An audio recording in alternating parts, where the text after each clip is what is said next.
Hey everyone, welcome back to my channel. My name is Meenakshi and I am doing a video series on the Constitution of India.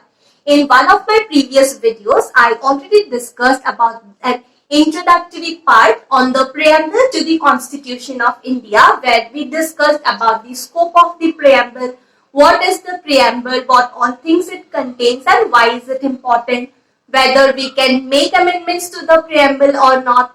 Is there any amendment to the Preamble of Indian Constitution or not, and all of that. In today's class, we will be discussing in detail about the contents of the Preamble.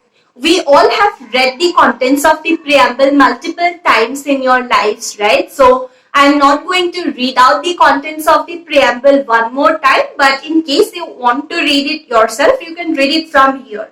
But today, we will start discussing about the terms or terminologies used in the Preamble and what each of these terms signify. Let's start. As you can see the contents of the Preamble, there are actually four things or four different components that the Preamble to Indian Constitution contains. Firstly, Preamble signifies or tells us that the source of authority in India lies with the people. So in India, to whom sovereignty lies, it is people of India to whom sovereignty lies in India. Secondly, Preamble declares India to be a sovereign, socialist, secular and democratic nation. Thirdly, it specifies the objective. It tries to promote justice, liberty and equality amongst people and promote fraternity and maintain unity and integrity of the nation. Lastly, it mentions the date when Constitution of India was adopted. 26th of November 1949, the day that we still celebrate as Constitution Day or National Law Day. So these are the four different things that the Preamble to the Constitution of India provides us. Now, apart from knowing the components, we should also know meanings of different terms used under the Preamble to Constitution of India, like sovereign, socialist, secular, democratic, republic, liberty, equality, fraternity. What are these terminologies used for? What each of these terms signify? The Preamble to Indian Constitution starts with the wordings "we, the people of India." So this clearly signifies the source of authority. In India, people, that is we, are the sovereign. Constitution is given by us to ourselves. So the source of authority and under the Constitution of India is the people of India. Next term that is used under the Constitution is sovereign. Now what does sovereign means? Sovereign means that India is not accepting or recognizing dominance of any foreign rule or any foreign power. India is free to decide for its own. India will make legislations for its own. India will take its own decisions. It is not dependent on any other foreign country for taking decisions on its behalf. Now, sovereignty is of two types, internal sovereignty and external sovereignty. Internal sovereignty means India is sovereign internally. That means whatever decisions it has to take regarding the country or regarding any of the states, union territories or any part of the country, it takes those decisions itself. The parliament is free to make its own laws.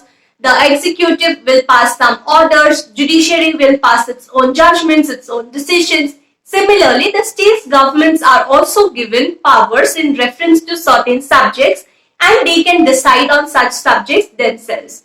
For its own internal matters, India is not dependent or not accepting powers or authority of any other foreign country or foreign government. So India is internally sovereign. Next type of sovereignty is external sovereignty.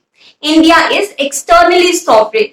India is free to decide how it wants to deal with all the other foreign states. For example, if there is any particular convention or any treaty, India is free to take a decision for its own whether India wants to ratify that or not. Take for example, there is United Nations Convention Against Torture and Other Cruel, Inhuman and Degrading Treatment, which is also known as the Torture Convention. There are more than 119 countries that have ratified that convention, but India has not ratified that convention. Why? Because in case India ratifies that convention, they need to ensure that all the national or all the domestic laws are abiding by the provisions of that convention. For example, in India, we have the provision or the punishment for death penalty. So if India ratifies that convention, India has to give away with the punishment of death penalty from their national laws. So India has decided not to ratify that convention. Now in that matter, India is sovereign. No foreign power can ratify that particular convention on behalf of India. India is free to take that decision and act according to it. Next term that you would see under the preamble is the term socialist. But socialist was not originally there in the Constitution of India, right? In last class, we discussed that it was the 42nd Amendment Act of 1976 that inserted the term socialist in the preamble to Indian Constitution. The term or the word socialist is basically inserted to indicate that the main goal of India is to secure better life for the people, better opportunities, equality in terms of any other opportunities that people are given. India tries to get rid of poverty, ignorance, any sort of inequality, discriminations, diseases, or any other problems that India may be facing. India holds faith in mixed economy where both private and public sectors will coexist. They both will work for betterment of the people. Next term that we have under the preamble is secular. This term was also not there when the Constitution of India came into force. It was again inserted by the 42nd Amendment Act of 1976. But even though that term was not there in the Constitution before 1976, India still was a secular country even before that time. We already had provisions under fundamental rights. Articles 25 to 28 that gave us the religious freedom. So those provisions were already giving us an idea that India is a secular country. But just that the term or that provision was not inserted in the preamble. So the amendment of 1976, it ensured that secular as a term is inserted under the preamble to the Constitution of India. Next term that you would see is democratic. Democratic is derived from two Greek words, demos and kratos. Demos means people and kratos means authority. Thus, democratic means a government of the people where authority is coming from the people. Inserting the word democratic in preamble indicates that Constitution of India has established a form of government that derives its power from the people of India.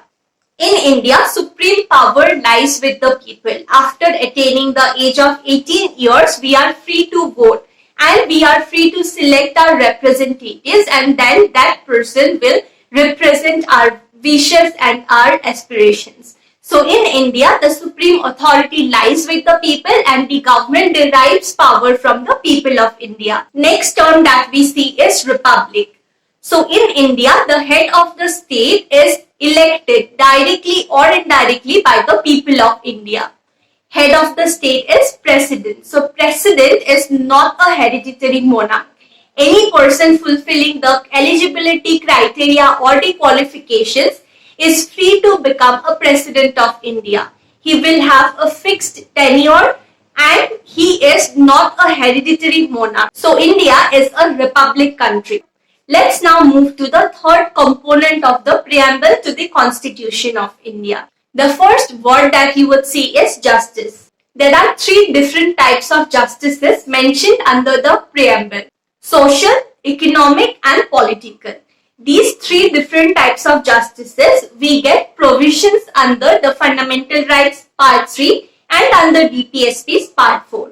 All these provisions ensure that people are getting these three types of justice: social, economic and political. Social justice indicates that people are getting equal social status and people are enjoying similar types of opportunities and rights under the Constitution of India. Economic justice means that the resources of the country are not distributed on single hand or a single group of persons, but rather everyone gets the opportunity to work, everyone gets equally paid, everyone gets the opportunity to get employed, and all those provisions. Political justice means the people of India are given similar type of political rights. There is no discrimination of any sort. For example, in India, after attaining a certain age, people are eligible to cast their vote and select their representatives. This particular right is not discriminating on the basis of religion, race, language, or any of that. That right is available to every single person.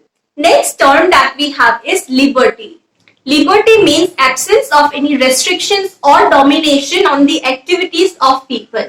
The Constitution of India provides for liberty of thought, expression, faith, belief, and worship. We have various provisions under Fundamental Rights Part 3 of the Constitution. Article 19 that is providing for a lot of freedoms. Under Article 20 also we have a lot of freedoms given to convicted persons, and multiple other freedoms are mentioned under Part 3 of the Constitution of India. So, Indian Preamble also provides the term liberty of thought, expression, faith, belief, and worship. Next term that you would see is equality. Equality means absence of any privileges or discriminations in the society. If any particular privilege is given to one section of the society, that same privilege has to be given to any other people who are in that same situation. Preamble to the Constitution of India provides for equality of status and of opportunity to any people within India. The Constitution strives to provide social, economic, and political equality in the country, but making special provisions for the weaker section or making reservations for the weaker section is not considered as an unequal activity by the state. That is something that the state is doing to bring people who are weaker to the same level or to the same footing with rest of the people. Next term that you would see is fraternity. Fraternity means a feeling of brotherhood. The preamble seeks to promote fraternity amongst people by ensuring dignity of individual and unity and integrity of the nation. And the fourth component to the preamble of Indian Constitution is the date of adoption. So you should anyhow remember the date when the Constitution of India was adopted and what is it that we celebrate that this day as. So that was all for the preamble part. I hope you find this video helpful. I will also do a questions and answers, that is MCQs part on the preamble to Indian Constitution. So make sure to check that out and clear all your doubts on preamble to Indian Constitution. That video will also help you get a fair idea on what type of questions you can expect from preamble part. Thank you so much for watching. Bye-bye.